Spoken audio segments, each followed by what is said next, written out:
Ang programang ito ay rated SPG. Striktong patnubay at gabay ng magulang ang kailangan. Maaaring may masisirang tema, lengguwahe, karahasan, sexual, horror o droga na hindi angkop sa mga bata.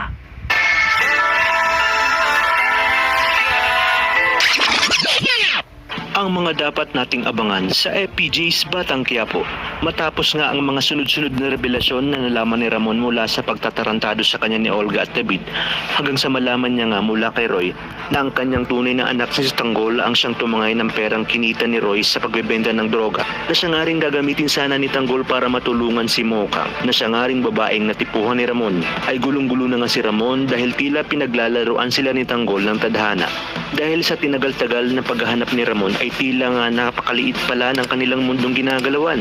Kaya naman sinabi ni Ramon sa kanyang papa na ang lahat ng ito ay kagagawa ni Olga dahil pinaikot at pinaniwala silang anak niya si David.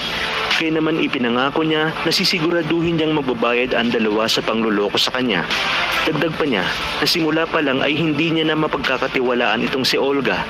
Ngunit bago umano ito ay kailangan niyang puntahan si Tanggol dahil nakatanggap nga siya ng intel mula kay General na nabaril si Tanggol na mismong kinalakihan nitong ama na siya ngang si Rigor.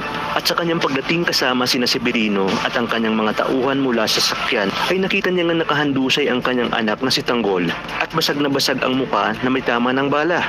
Kaya naman ang lalapitan niya na ito ay agad siyang pinigilan ni Severino dahil napakarami umanong mga pulis sa lugar at baka mamukhaan pa siya. At dahil dito ay lalong makikita sa mukha ni Ramon ang galit sa sinapit ni Tanggol.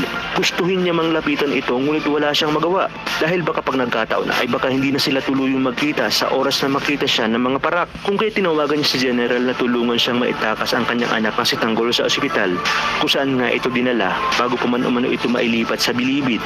At dahil malakas si Ramon kay General ay ipinangako nitong gagawin niya ang lahat upang maitakas ang anak ni Ramon na si Tanggol. Ngunit paano kaya ito may tatakas ng General kung ang mismong bantay ng ospital ay si Rigor at ang dalawang pulis na tao rin ni Agustos?